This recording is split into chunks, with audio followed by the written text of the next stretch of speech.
महिला सम्मान योजना, बड़े दावे की अरविंद केजरीवाल ने कि दिल्ली में हम 2100 रुपए देंगे। ये जो विश्वास इन्होंने तोड़ा इन माताओं बहनों का कि हमने तो डाटा ले लिया जी, आप फॉर्म भर के दे दो। ये 1 2 3 4 5 ऐसे देखिए कितने हैं। ये है अरविंद केजरीवाल, तुम्हारी असलियत। और ये माताएं बहनें दिल्ली की जाने ले, ये एक विधानसभा नहीं 70 की 70 विधानसभाओं पे आपको लाइन में लगवाया, धक्के खिलवाए और जाके ये सारे कागज कबाड़ी को जाके बेच दिए। तिमारपुर विधानसभा 70 विधानसभाओं में कितना लूटा होगा आप समझ लीजिए। और ठगने की स्थिति देख लीजिए। तारीख है 27/11/24 इसी विधानसभा चुनाव की। ये उस बहन का पैन नंबर, ये उस बहन का आधार कार्ड, इलेक्शन कार्ड और ये उस बहन की बैंक की डिटेल। एक कबाड़ी के यहाँ ये कागज मिले हैं और उस कबाड़ी ने हमारे तिमारपुर के प्रत्याशी सूर्य प्रकाश खत्री जी को लाके दिया। तो हैरान करने वाला खुलासा है, क्योंकि महिलाएं जो फॉर्म भर रही थी इस उम्मीद में कि योजना का लाभ उन्हें मिलेगा, स्कीम उनके लिए लाई गई है, ये फॉर्म्स कबाड़ी वाले के पास पहुंचे कैसे? कई प्रश्न ऐसे में खड़े होते हैं। समझते हैं, क्योंकि यह खुलासा हैरान करने वाला है। क्या आम आदमी पार्टी झूठे वादे कर रही है? क्योंकि अगर झूठे वादे नहीं कर रही तो ये फॉर्म्स पूरा रजिस्टर्ड उनके पास होने चाहिए थे, कोई डॉक्यूमेंटेशन इनका होना चाहिए था। ऐसे कबाड़ी वाले को कैसे दे दिया गया? योजना के फॉर्म कबाड़ी वाले के पास कैसे पहुंचे, ये बहुत बड़ा प्रश्न है। वोटर्स की निजी जानकारी है फॉर्म में। अगर आप कोई फॉर्म फिलअप करते हैं और आपको उससे योजना का स्कीम के लिए को लेकर लाभ मिलना है और ऐसे में आपका नाम, पता, नंबर, अकाउंट नंबर, पता नहीं कितनी डिटेल्स होंगी, कितना भरा गया होगा ये फॉर्म, उन सारी चीज़ों को आपने सुरक्षित नहीं रखा। वोटर्स की जो निजी जानकारी थी वो सार्वजनिक हो गई, किसी के पास भी चली गई। फॉर्म के जरिए क्या कोई और खेल चल रहा है? ये भी बहुत बड़ा प्रश्न है। क्या लोगों के आधार, पैन का गलत इस्तेमाल हो तो नहीं गया? क्योंकि अगर किसी के पास आधार नंबर आ गया और उसने फोर्ज करके, आधार कार्ड तो खूब बन रहे हैं आजकल बंगाली घुसपैठियों के, तो ऐसे में ये कोशिश हो रही है। तो इसको लेकर अब प्रश्न है और ऐन चुनावों से पहले प्रश्न है। लेकिन चलिए, अब क्या होगा ये तो वक्त बताएगा। लेकिन आगे बढ़ते हैं, अगले सेगमेंट की ओर आगे बढ़ रहे हैं और अब आप बात करने वाले हैं महाकुंभ में जो स्नान है उसको लेकर कैसे फिर से संग्राम छिड़ गया है, कैसे फिर से विवादित बोल एक नेता के सामने आए, अब बताने जा रहे हैं। महाकुंभ का संदेश, एकता से ही अखंड रहेगा देश। योगी को बोल दीजिएगा इरफान अंसारी आ रहा है कुंभ, है मत तो रोक लेना इरफान अंसारी को। दुराशय के साथ अगर कुंभ में आकर के कुंभ को बदनाम करने की साजिश करेगा तो कानून पूरी कठोरता से कार्रवाई करेगा।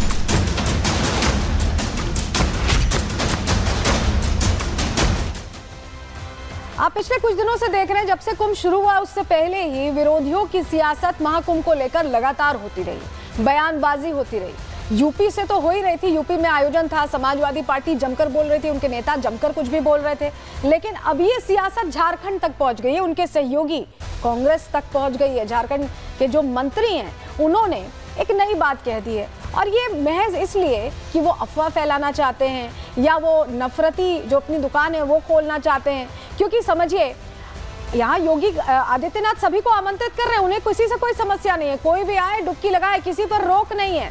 तो ऐसे में इस चैलेंज की जरूरत आखिर झारखंड के इन मंत्री जी को क्यों पड़ी, यही समझने की कोशिश कर रहे हैं। क्योंकि झारखंड के नेता ने ऐसा क्या कहा है, आप सोच रहे होंगे। चलिए जानकारी आपके सामने रख रहे हैं, आपको बताते हैं झारखंड में नेता इरफान अंसारी क्या कह रहे हैं। चलिए पहले ये समझिए। दरअसल कांग्रेस नेता इरफान अंसारी ने योगी आदित्यनाथ को धमकी दी है। महाकुंभ में डुबकी लगाने को लेकर ये चुनौती उनकी तरफ से दी गई है। इरफान अंसारी स्नान करने महाकुंभ आ रहा है, ये खुद के लिए उन्होंने कहा है। जिसे रोकना है वो रोक कर दिखाए। और झारखंड सरकार में आपको बताएं, इरफान अंसारी स्वास्थ्य मंत्री हैं और वो इस तरह की बयानबाजी कर रहे हैं, इस तरह से बोल रहे हैं। क्या कुछ पहले उन्होंने कहा है, सुनवा भी दे रहे हैं आपको, सुनिए। मैं भी जाऊंगा कुंभ, उत्तर प्रदेश की योगी को बोल दीजिएगा इरफान अंसारी आ रहा है कुंभ, रोक सकता है मत तो रोक लेना इरफान अंसारी को। मैं भी स्नान करूंगा कुंभ में, जात पात धर्म भेदभाव मैं सबको खत्म कर दूंगा। और सुशासन राहुल जी की देन है, कांग्रेस का काम है सुशासन, कांग्रेस का काम है सबको लेकर चलना, कांग्रेस का काम है भाईचारे को मजबूत करना। भाईचारे की बात हो रही है और महाकुंभ को लेकर प्रश्न हो रहा है। सनातनी पर्व पर दिक्कत सभी को क्यों हो रही है, ये अपने आप में सवाल है। और अफवाह इस तरह की फैलाना कि मैं योगी मुझे रोकना चाहें तो रोक लें, योगी तो सभी को आमंत्रित करें, उन्हें मतलब मुझे नहीं लगता कि उन्हें कोई दिक्कत है। ये जरूर समझ में आ रहा है कि शायद इरफान अंसारी चर्चा में बने रहना चाहते हैं या अपना कद बढ़ाना चाहते हैं। रिपोर्ट देखिए।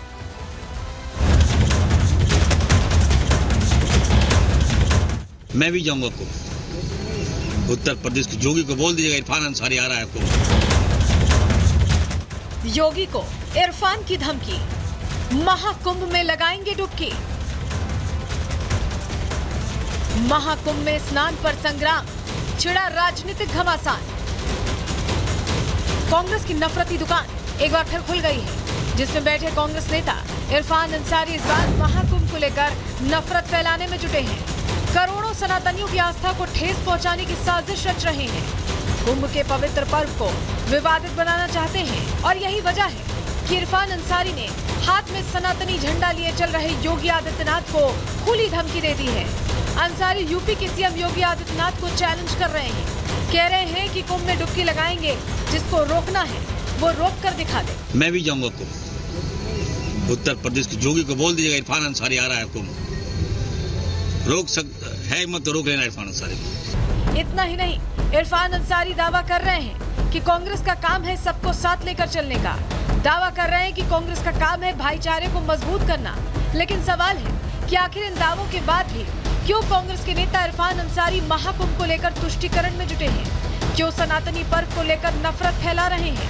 क्यों पवित्र स्नान को लेकर धमकी दे रहे हैं? क्यों झारखंड से यूपी में आकर सियासी फिजा बिगाड़ने की कोशिश कर रहे हैं?